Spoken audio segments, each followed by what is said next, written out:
Welcome to the Gfy Podcast by healthcare professionals providing insight on how to navigate your health so that you can go fix yourself. The Gfy Podcast is hosted by Mike Bruno, a chiropractor and athletic trainer, and me, Michael Stant, an athletic trainer and certified strength conditioning specialist. Although we are healthcare providers, we are not your healthcare provider. We will discuss general health interventions in this podcast, but you should not take that as health advice that works in every situation. Before doing anything on your own or making any lifestyle changes, please consult with your own physician. This podcast and views from this podcast are separate from our full-time jobs and our own opinions. And today we're doing something a little different. We're going over Luigi Mangione. I feel like he kind of fell out. By the time we're recording this and by the time it's posted, it feels like he kind of fell out of the news because he's already like kind of reigned all that. But yeah, we're bringing him back. In typical GFY fashion, we talk about stuff after it's cool. Yeah, exactly. Yeah. I think I don't even think we have to review the story. I think the first thing that we have to say is we do not condone someone just walking up to someone in broad daylight and shooting them, no matter the context. That's kind of bad. Thank you for that asterisk, Mikey. I just want to make sure people don't think we're promoting violence or anything. No, of course not. Of course not. But I do have this super sweet background this week. It's a castle with a dragon. You should all check it out on YouTube so you can see it. Pretty awesome. YouTube, fresh. All episodes will now be posted to YouTube. So yeah, and Mikey's going to be a TikTok famous person. He may or may not dance. There won't be TikTok dances. Fun fact about Mikey is that he's incapable of dancing. I mean, everyone can dance. It's just whether I'm on beat or rhythm. No, that's what I thought. You cannot dance. We had to teach him. What's the song? Work from home. It's fifth harmony. Fifth harmony. And we had to teach him this like fist bump situation just to be able to like keep him on beat. And honestly, it took over the school. There are hundreds of people in the bar doing it, and I didn't know any of them. We started a craze. I think if we could go TikTok viral, I think, if we do that enough and just shove it down people's throats. I think it would become TikTok viral. We should just play that song and just do it with no emotion, just over and over and over in different places. Yeah. All right. Yeah, cool. exactly. Next time you see us, we'll be at the top of it. We'll be at the top of TikTok mountain. Yeah, we'll be viral, trending, whatever it is. I actually don't know TikTok well enough to know how it even works. I don't think anybody does, man. Might talk about another conspiracy theory that might be gone here soon. Are they getting rid of TikTok? I heard that. Is that real? I don't know. They've been it actually signed into law and it's supposed to come off of app stores January 10th, 11th, 19th, something really? like that. Yeah, and like if that happens, then it's in January sometimes, but if they take it off app stores, then they can't like update or upkeep it, so it will just eventually become a useless app. Or like fizzle out, yeah. Yeah. There's proceedings and things that are supposed to happen before that happens, and then apparently like it might go down, and then apparently Trump might come in and like say, nah, it's all good. Like don't enforce the law. I've held out this whole time. I've never had TikTok. Yeah, I mean, I have it just to post stuff from this podcast on it.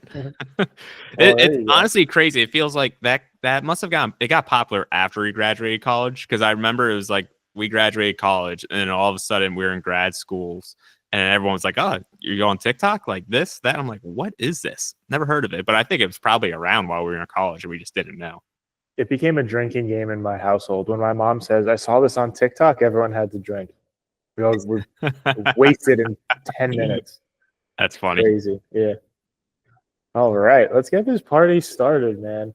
Tell me, how do you want to go about this? Like you said, everyone kind of already knows the spiel. So I think the biggest thing, like our angle is more so like the actual, what is he going through? So like some of the articles said he had spondylolisthesis, which is as we got taught, the decapitated Scotty dog fracture in your back. But really, it's all it means is that you have a fracture in your back that is bad enough that your the bones actually shifted more than from their original position.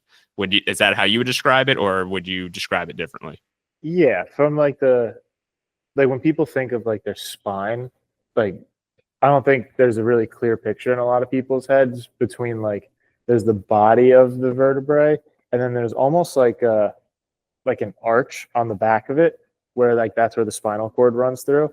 And what Mikey's describing is basically the part that connects the arch to the body. So if like this is the body and this is the arch and there's that tunnel there, right? Mm-hmm. The fracture he's talking about is like this part breaks off like that. And it's pretty common in gymnasts, that fracture. Is it confirmed like that's what it was for him? Like he had like No, I mean, all surgery this, and like things like that. yeah, all this It's is speculation, right? They seem to think that's what it is. The media. Someone said like he had a lumbar fusion, but then there was also a picture going around, and the picture looked like just spines and screws in a back, and that I saw that me. picture. Did you see? And that just doesn't look like a normal back surgery, right? Like a lumbar fusion is much lower key than whatever that picture was. Oh, you thought it was clickbait or something, maybe? Yeah, like I was not sold on, and then it was also on my local morning news. So I think everyone is. Yeah, I kind of stopped watching local morning news. I watch it sometimes. Like I know what's going on around me. This guy. Well, like the point of bringing that up is like the fracture itself. A lot of people live with it, and it has varying degrees. Like without surgery, it really depends on how much that affects or puts pressure on the spinal cord and or like the nerve roots, depending on how high or low it is. Well, and would you be getting a lumbar fusion for spondylolisthesis? Not typically, right? Like unless you have some crazy ridiculous radiating symptoms or something, correct? Right, but even from like a fusion, like when people say like lumbar fusion, they're really talking usually about like the body to body. You know what I mean? So the fusion, like that's when it's like, hey, like my disc no longer exists, or like my disc like had a really bad disc bulge or something, and like that like degenerated or like something along those lines, and that's a whole separate rabbit hole about the efficacy of that surgery.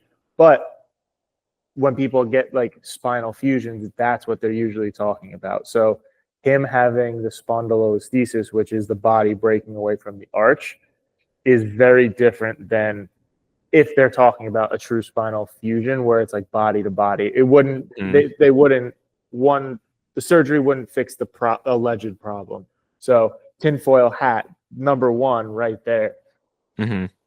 Yeah.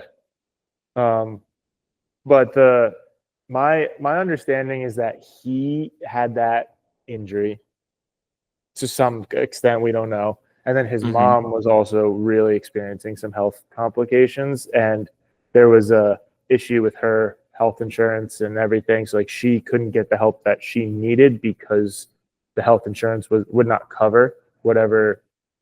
I don't even know if it was a disease or what, but whatever she had.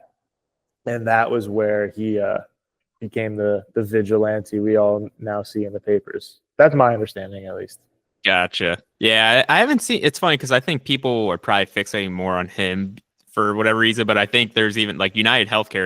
It's like he wasn't actually one of their account holders or whatever. Like he actually he didn't even have a policy with them. Yeah, so he wasn't. So like that would probably make more sense if it was something with the mother. But obviously something happened. I think some of this goes back to like when low back pain gets to a point, how psychological is it? And like, right, is this something that occurred with him? Like, if he personally was going through all this psychological pain with his low back, like how much was that actually screwing with him mentally? And did it get to the point of this? Or was it like, all right, however he got into the healthcare system, where people was he just not getting referred to the right processes? Like, was he just seeing the orthopedic surgeon every time and not going and seeing PT, Chiro, or whoever else would have possibly been somewhere else? Like, we obviously don't have a full picture of the health. All we know is what's really speculative. And even then, it's like if he had crippling low back pain, every video we've seen of him since, like, he's pretty okay. He looks okay. Like, and so you're like, well, it can't be like from the outside looking in. You're like, well, it can't be that bad. Whatever he's going through. Yeah, physically from a physical standpoint. right. The thing that I had to, so I listened to a deep dive conspiracy thing about this, like on a road trip with Erica, and the thing that we like, she kept asking questions about was like why health insurance wouldn't pay for, like, if you needed something medically, why would health insurance not cover it? And the stat was something crazy, like usually, or prior to this guy who got assassinated, prior to him stepping in, the health insurance uh, denial rate was something like 9%. Mm-hmm. And he came in and he jacked it up to like over 30%. So there were so many more people who were paying for your, so like the name of the game in health insurance, as simply as I could possibly put it, is they want you to pay them as much money as possible, and they want to pay you or pay for as little as possible, going back the other way. So they're banking on, like, hey, I pay hundreds of dollars a month for health insurance and I never need to use it outside of like a routine checkup or something like that. And if most people are, healthy and take care of themselves, then that's a very profitable business for them. But where they lose money is like the 10-15%, or that original 9% of people who are using their health insurance a lot for medications, visits to the hospital, they have serious health issues. But then there's a gap of people who are sick enough to need to use their insurance, but the insurance company is saying like, no, even though like you gave us all your money, we're not going to help you out. Like when you actually need it, we're going to deny it. Yeah. And two thoughts for me. One is, so like how how healthcare practitioners have counteracted that is by charging a lot more themselves. So then, right, like, so then insurance only reimburses a certain percentage and whatnot, to try to cover that for themselves as well, correct? Yeah. So the runaround game is, let's use just rough numbers just to paint a picture. So let's say you're going in for surgery, or surgery is probably a bad example, like injections or something like that. Let's say to the doctor, like he had to buy that medication or whatever, that cost him $100. So let's say for him, like that costs $100, and then like him like actually like providing the consultation and the blah blah blah blah blah, that's also $100. So the true cost of that service in total, $200. So in a perfect world, it's like, hey, this is what the service is, like, this is what the service costs, this is what the hard product costs. You submit it to the insurance and they're like, okay, cool, based on your insurance coverage, like we agreed that we're going to pay 80% of that, right? Give it back. They were receiving so much denials to where these medical providers were providing the service, but they were getting paid nothing. Yeah. So okay, now what we have to do is jack up, basically inflate the cost of what we're doing, so that if they're going to only pay us whatever it was, like 10% instead of the 80%, like we still have to make the math work. So instead of that costing $200, now it costs $2,000. So that 2,000 versus 200 like nets the doctor the same amount in pocket in theory. Where it really becomes a burden is on the patient, because that patient is either, if that patient had to pay for that out of pocket and like insurance didn't cover it, which they don't really know until after the fact, then they're on the hook with that doctor for thousands of dollars, even though that thing actually only costs a couple hundred. I don't know if that made a ton of sense, but no, it made sense. Yeah, no. Yeah. At least to me, I don't know if other people, like if you're very far removed, it might not make as much sense. And so the 9% to 30% of rejection. So not to give the health insurance companies excuses, but I think me and you still see like, all right, is a doctor really doing something that is medically necessary? Now, there are probably times that happens both ways, right? All right. Why is a doctor getting an MRI on every low back pain patient. Is that medically necessary in the Right. beginning? Right. Like, so there's Right. stuff like that. But then there's other times where it's, okay, a doctor has some treatment that works for most of his patients, and now he has to argue with it with an insurance company every time to try to get it covered to be able to do that. And they could provide all the research and everything to do, and the insurance company can still just be like, nah, we don't see it that way. Denied. Yeah, that's the devil's advocate. Is if, like, this is what happened to chiropractors back in the day. They called it the Mercedes 80s because health insurance companies didn't really understand what chiropractors were doing. And the chiropractor would be like, hey, let's get someone in for a adjustment that takes all of 5 minutes. And they were getting paid so much money by the insurance company for that 5 minutes that they were making like thousands of dollars an hour doing that. And the insurance companies were like, whoa, whoa, whoa, whoa, whoa, whoa, whoa. Hold the phone. So that has flipped on its head. And now if you're actually going for like real rehab and blah, blah, blah, the insurance company is like, nah, we're not going to pay for any of that. Even though it's, so if you are a guy with back pain and you need A, B, and C, but the insurance company will only pay for X, Y, and Z, what do you think you are going to get from your doctor? You're either going to get X, Y, and Z, the stuff you don't need, but the doctor will get paid for, or you're going to get A, B, and C because the doctor actually cares about you, but you have to pay for that. Yeah. And then, or it's the doctor cares and it's like, well, I can't get you A, B, C right away. I got to go fight with the insurance company for a couple weeks to maybe get that as well. And a lot of times people are going to go the path of least resistance. So you end up X, Y, Z. Yeah. And it all, so like, that's the crazy part where it's like I have this conversation a lot where it's like, hey, ABC is going to help you and is going to solve your problem. XYZ probably won't, but like, it's like the most easily accessible, right? They're like, oh, let me just try XYZ first. And like, you have a lot better shot at this work, like ABC working than XYZ. Yeah. And they're like, yeah, this one's free. It's like, right. But think about all the time you're going to burn trying that, letting that fail. Then the mental capacity of being like, hey, like nothing works for me, you know, like why? Then you go back and you start looking at the ABC all jaded because like, oh, that didn't work. So why would this work? When in the first place, you could have saved a bunch of time, effort, energy, money, all of that if you just went with the thing. But again, then you have that conversation. It's like, how is the regular person supposed to know that? Right? Yeah. Like I'm over here fighting for your best interests. And you're like, I can go on YouTube and take some Advil. And it's like, okay, I'm telling you right now, like you'll feel good temporarily, potentially. But I can tell you if you don't address these 3 underlying root causes of your problem, like it's never going to go away. You're going to get stuck on this hamster wheel. This is what your life will look like 10 years out.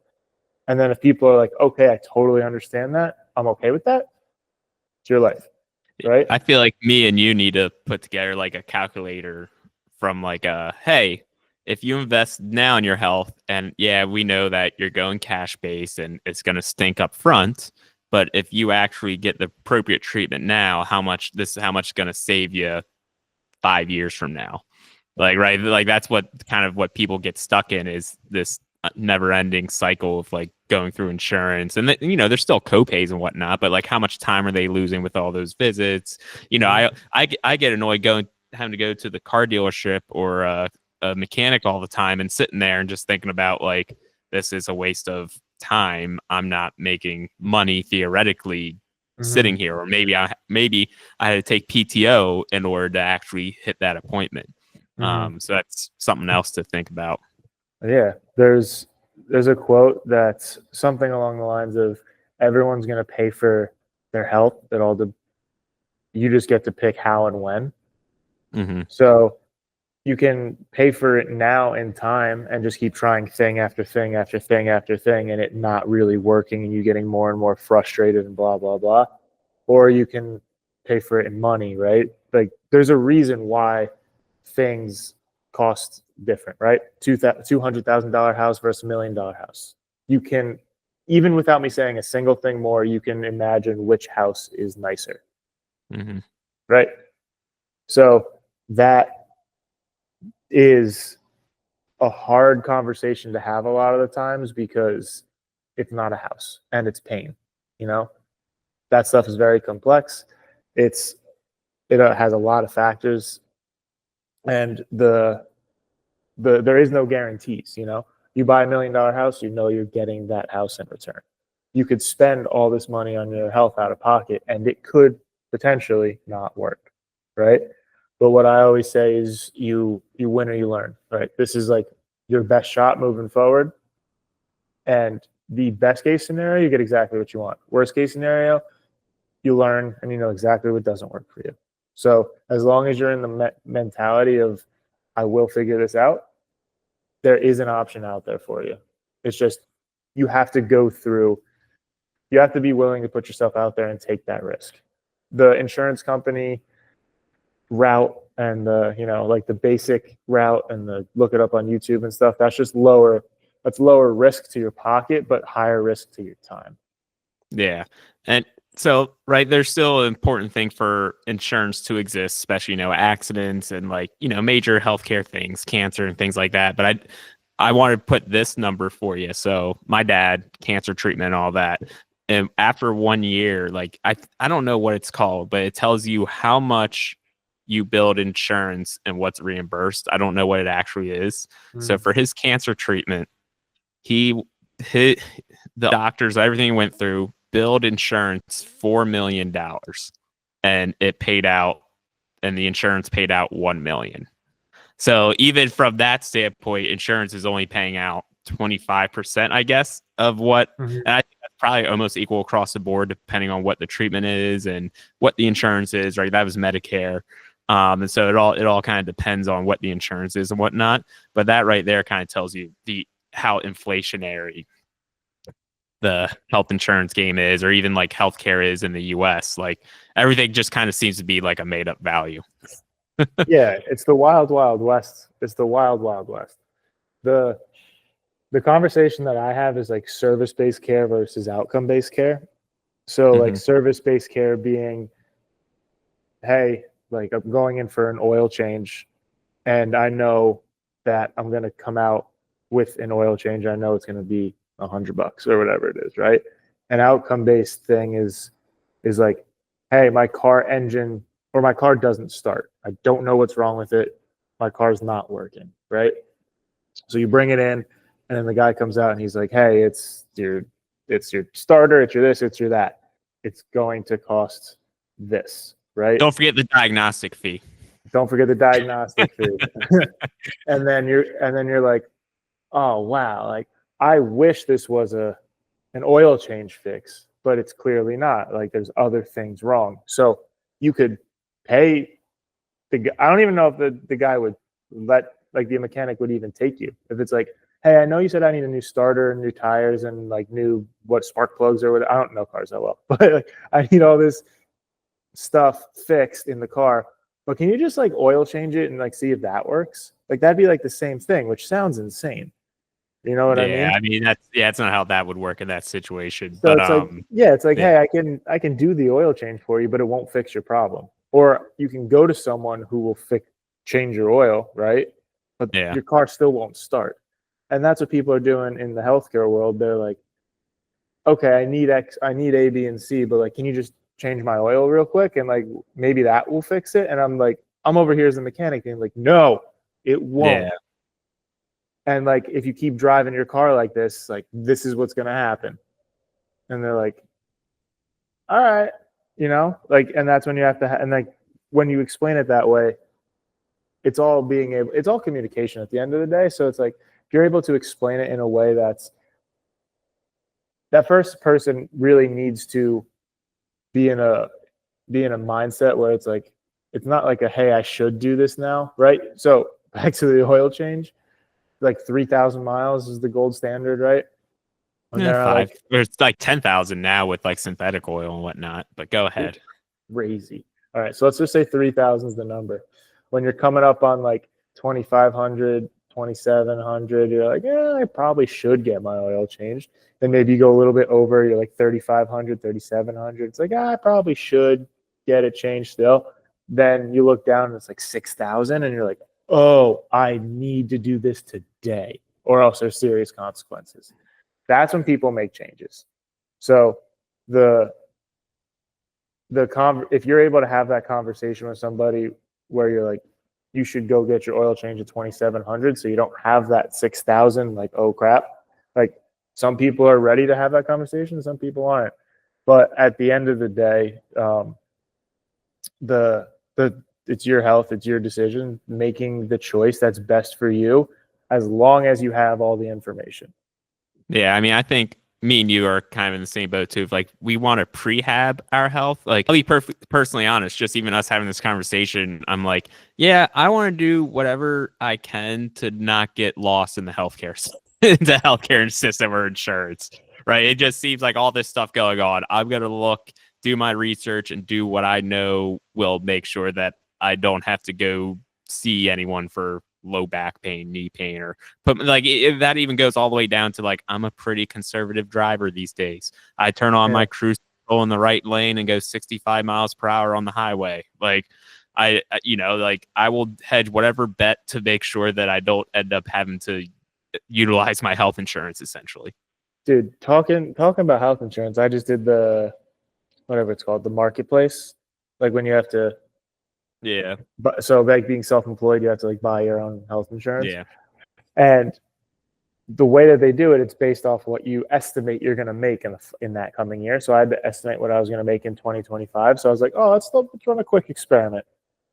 If I estimate that, so like I picked an insurance plan, right? Insurance plan A covers all the bases. It's what I would need being a 30-year-old male, whatever, in good health. Let's say I make $20,000 this year. They're like, oh, it's completely free. Like, the government will pay for it. It's like, all right, what if I made $50,000? They're like, oh, it costs like $100. All right, what if I made $100,000? It's like, okay, now that same exact plan is like $300. It's like, what if I made $500,000? Same plan, over $900. It's the same thing. It's the same plan. Everything's the same, except how much money you make dictates how much you have to pay your insurance company for the same healthcare. But then they'll only reimburse and do all the same. Well, I'm assuming like who is it? Is it the government that's paying for part of the premium or something? To an extent, yeah.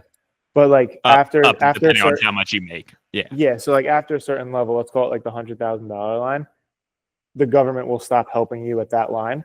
So if you make 120 versus 500, right? Your health insurance is still going to be two separate prices for the same exact thing. Yeah. But it's just based on your income.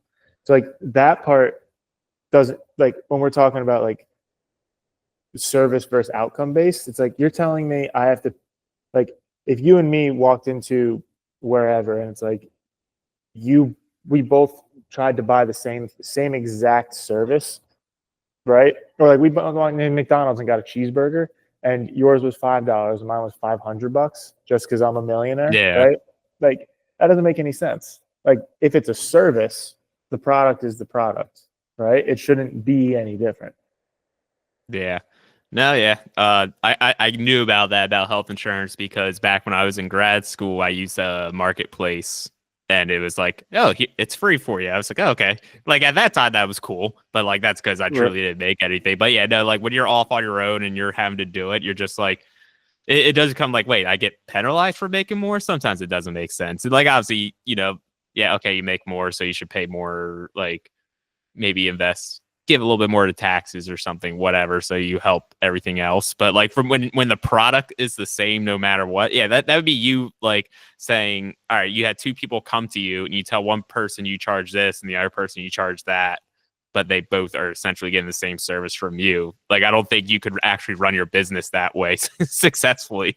Exactly. It's like when you're talking about like an outcome based thing, it's like, hey, I want to get out of pain, right? I want to be able to play basketball again. I want to be able to whatever. Like, it's like, okay, to get that outcome, that might look different for each of you, right? You might need to be here 2 months. You might need to be here 6 months. But we have that conversation on the front end. if you bought a house that's like an actual $1 million mansion for $1 million, like you'd be like, okay, cool, I paid fair market value. If I got $1 million house for 200K, you'd be like, what? Like I'm like waving to you from my front porch, like the neighbor, and you're like, how? that's like how? What? Yeah, exactly. It's like, oh, I actually got this $1 million home for 200K because I make way less money than you. Yeah. Like, sitting over on your porch, like, what? Doesn't make any sense.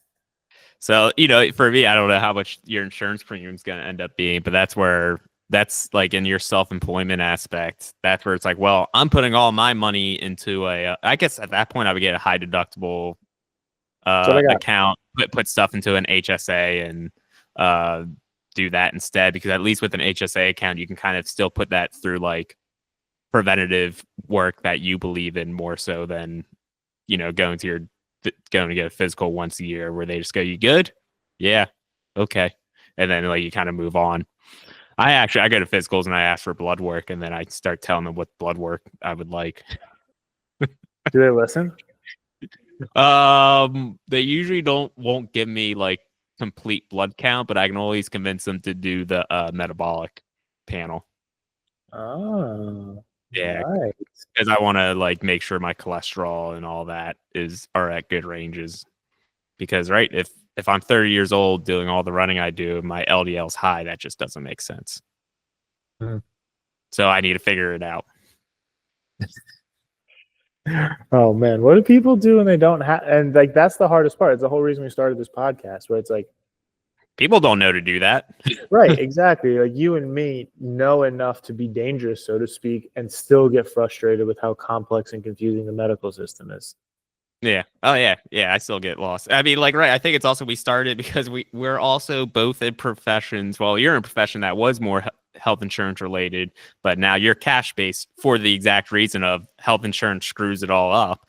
And we both started in athletic training. I'm still an athletic trainer, and part of the reason why we're in it because there's no health insurance involvement. So like you kind of get to do what you want and what you believe will actually help people. Where a lot of the other healthcare professions, it's like, well, we got to do XYZ first, and you can actually only get 12 visits to PT, but because you had surgery, we're going to use all those up in the first 2 months, and then you're kind of off on your own trying to figure out how to get back to running. And that's just not how any of it should happen. Yeah, it's like, hey, I would like to be able to run pain free. It's like, all right, well, we can do that up until your insurance company stops paying us money, and then kick rocks. Yeah, that makes no sense to me. It's like, hey, that's what you want to do. Like, let's agree to that. Like, okay, cool, let's make it happen. Yeah. I almost wish instead of, and here's the thing, it's like the health insurance, it's like too deeply rooted and set at this point to make like an overarching healthcare system change. But I would love for it, like, so, right, I'm a W-2 employee. So like my employer pays for like very well, like 85% of health insurance costs, and I pay the remaining 15. I would love if an option was like, if they really expanded the health spending accounts and said, hey, whatever your employer and you could put towards the insurance, you could just open up your own account, and that has to be used towards healthcare costs. Because right at the end of the day, for like that ends up probably becoming like close to $10,000 for most people. That all right, now you get to use that how you want and wish. Now you have a tab, like a health. Now you have a tab. Yeah, you have a escrow account. Essentially of, hey, use this to pay for your future health preventative needs. And I think it would get people wanting to do more stuff preventatively that way. Like, right, HSA accounts, I think the max that you're allowed to put into those is 2,000, 3,000. I can't remember. But like you're at least able to spend that on like, a lot of items. Like there's this one thing I always get. It's like a rower, some specific type of rower. It's like, hey, HSA eligible. So like, oh, well, that's cool. Like I think some GPS watches might be HSA eligible too. It all depends what's in them. But like looking at some of that stuff, it's like, well, I would rather focus on that and work on that and make a lot of changes. Like, dietitians, I think I don't know if you can get a direct referral to one, or like if you can just go to a dietitian and be like, I'm going to use HSA money. But like, hey, if I could have a dietitian talk to a dietitian about what I'm eating and figure some stuff out. So that's where like I think there's more that could be done in that space. But a lot of people, it just doesn't seem to have expanded at all. 100%. How much healthier would you be if you got $10,000 a year to take care of yourself? Oh. Like when you say it like that, it sounds like, oh, here we go. Let's go. I essentially spent $1,000 to have a full-on squat rack in my gym and whatnot. Think about if that was all pre-tax money that I didn't have to worry about. It's a very fascinating world, and we can keep going on and on. But I think that is enough. That is enough for today, don't you think? Yeah, we would go on for 30 more minutes, I think, because we never really even circled back around on Luigi. Waluigi, some would call. Well, we'll figure it out next time. But until then, Mikey, go fix yourself. Go fix yourself.